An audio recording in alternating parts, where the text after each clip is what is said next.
सभी साथियों को मेरा नमस्कार। दिशा दृष्टि यूट्यूब चैनल पे आप सभी का एक बार फिर से स्वागत है। देखिए, हरियाणा कौशल रोजगार निगम की तरफ से बार बार नई नई अपडेट आ रही हैं, जिसमें आप कह सकते हैं लेटर जारी किया गया है। अब की बार यहाँ पे आपको थोड़ा सा जोर लगाना होगा। पिछली बार आप लोगों ने जो किया था ना, उसको लेके काफ़ी सारा पॉजिटिव रिस्पॉन्स आपको दिखाई दिया था। शॉर्टलिस्ट मैसेज की भी बात करेंगे और बड़ी संख्या में मैसेज आने हैं, लेकिन अभी बहुत ज़्यादा लेट चल रहे हैं। कब तक आएंगे उस सारी बातें करेंगे आज की वीडियो में। सबसे पहले चैनल को सब्सक्राइब करना ना भूलें, बेल आइकन को प्रेस करें। देखिए, मैं आपको लेटर शो कर देता हूँ कि यहाँ पे बात कर रहे हैं टीजीटी के बारे में। तो टीजीटी को लेके सभी राजकीय, इसका जो विषय है ये क्लियर यहाँ पे आप देख सकते हैं। सभी राजकीय माध्यमिक विद्यालयों में कक्षावार छात्र संख्या 18 मार्च 2025 के अनुसार कार्यरत टीजीटी अध्यापकों का 2/5/2025 के अनुसार डाटा उपलब्ध कराने बारे में है।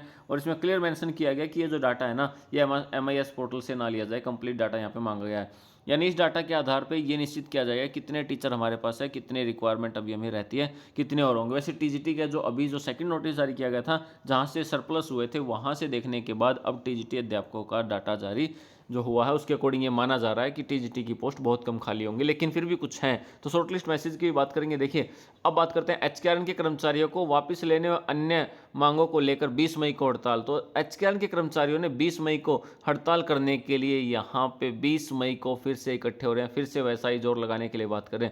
सर्व कर्मचारी हरियाणा संघ की तरफ से हरियाणा कौशल रोजगार निगम के माध्यम से लगे हटाए जाने वाले कर्मचारियों और नई लिस्ट जो लगनी है उसको लेके यहाँ पे 20 मई को फिर से हड़ताल करने के लिए बात कर रहे हैं, जिसमें राज्य के प्रधान धर्मवीर फोगाट ने कहा कि एक तरफ तो सरकार के द्वारा जॉब सिक्योरिटी के नाम पर भारी बयानबाजी व दावे किए जा रहे हैं और दूसरी तरफ उन्हें हटाया जा रहा है। किन कर्मचारियों की को नौकरी करते हुए कई कई साल हो गए हैं, उनके परिवार की रोजी रोटी छीनी जा रही है।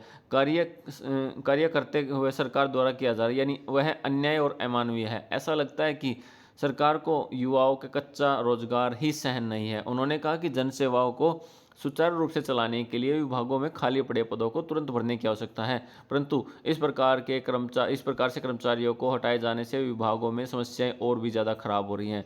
आज की कन्वेंशन सरकार ने, यानी आज अगर बात करें तो मेन बात यही है कि 20 मई को यहाँ पे फिर से हड़ताल की मांग की गई है। देखिए, दूसरे में बात करते हैं।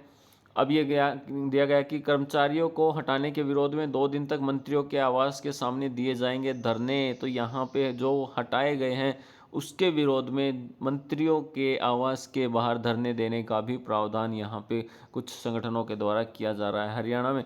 और इसी के साथ साथ कच्चे कर्मचारियों की बात करें तो देखिए, राज्य सरकार ने जो है चतुर्थ श्रेणी के जो कच्चे और पक्के कर्मचारी हैं ना, उनकी मांगों और समस्याओं पर चर्चा की। यानी जो 4th क्लास के जो कच्चे और पक्के दोनों की मांगों पे यहाँ पे चर्चा की गई है। चतुर्थ श्रेणी के सरकारी कर्मचारी यूनियन की बैठक में कर्ण पार्क में हुई मीटिंग में यहाँ पे बात किया गया उनको किस प्रकार से उनके भविष्य को सुरक्षित रखा जा सकता है, और कुछ मुद्दों पर बातचीत की गई है।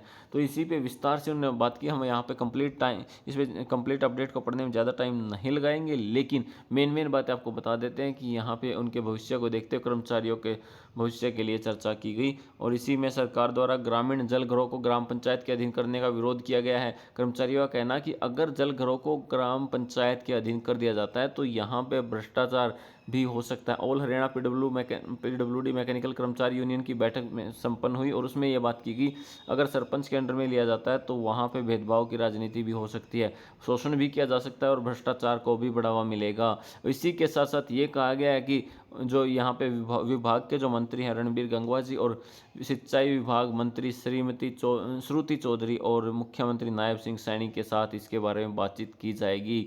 तो कर्मचारियों से इनकी मांग, जो इनका समस्याओं का समाधान किया जाएगा और इसके बारे में बात भी की जाएगी। 2 बार इसके लिए मांग पत्र भी पहले ही दिया जा चुका है, लेकिन बड़े खेद का विषय है कि किसी भी मंत्री या मुख्यमंत्री द्वारा संगठन को बातचीत का न्योता अभी तक नहीं मिला। यानी अभी तक इनको बातचीत के लिए किसी के भी द्वारा नहीं बुलाया गया। तो ये अभी तक वेट ही कर रहे हैं कि कब हमें बुलाया जाएगा।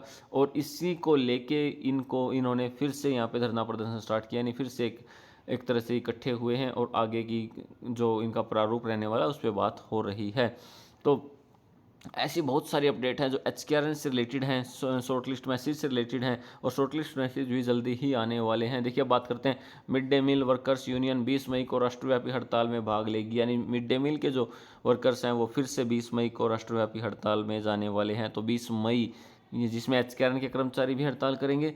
और इसी के साथ साथ यहाँ पे मिड डे मील के कर्मचारी भी हड़ताल में भाग लेने वाले हैं। ये कर्मचारी भी यहाँ पे भाग लेंगे, तो दोनों मिलकर लगभग दोनों ही 20 मई की डेट यहाँ पे फिक्स की गई है दोनों की तरफ से।